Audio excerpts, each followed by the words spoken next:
সম্মানিত সভাপতি, আজকের অনুষ্ঠানের প্রধান অতিথি আমাদের প্রিয় বন্ধু এবং নেতা জাহিদ হাসান টুকুর।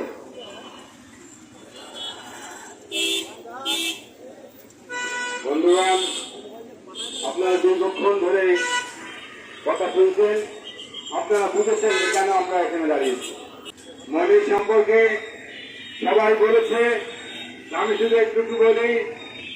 আজ থেকে 30 বছর আগে মনি দৈনিক যশোরে প্রথম কাজ শুরু করে।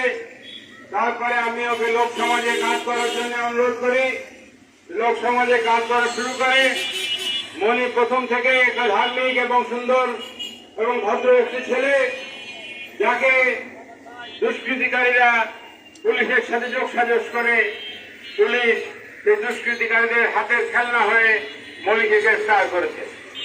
পুলিশ বুঝতে পারছে না যে জাত সাত নিয়ে খেলা যায় না, কখনোই খেলা যায় না।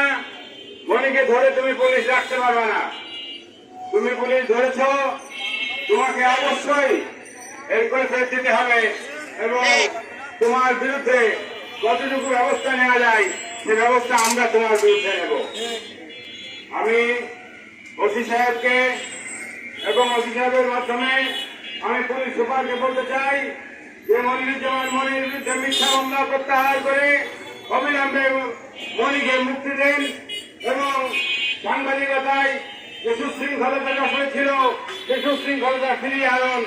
এই সাংবাদিকতার মধ্যে আপনি এমন কিছু ঢুকেন না যাতে আপনাদের সাথে আমাদের বিবাদ করতে আমরা বাধ্য হই। যাই হোক, আমার মনে হয় যে এই রোদের মধ্যে বক্তব্য দীর্ঘায়িত না করে আমি আবার পুলিশ সুপারকে পুনরায় অনুরোধ জানিয়ে মনিকে মুক্তি দেওয়ার জন্য অনুরোধ জানিয়ে আমি আমার বক্তব্য শেষ করছি। আল্লাহ হাফেজ।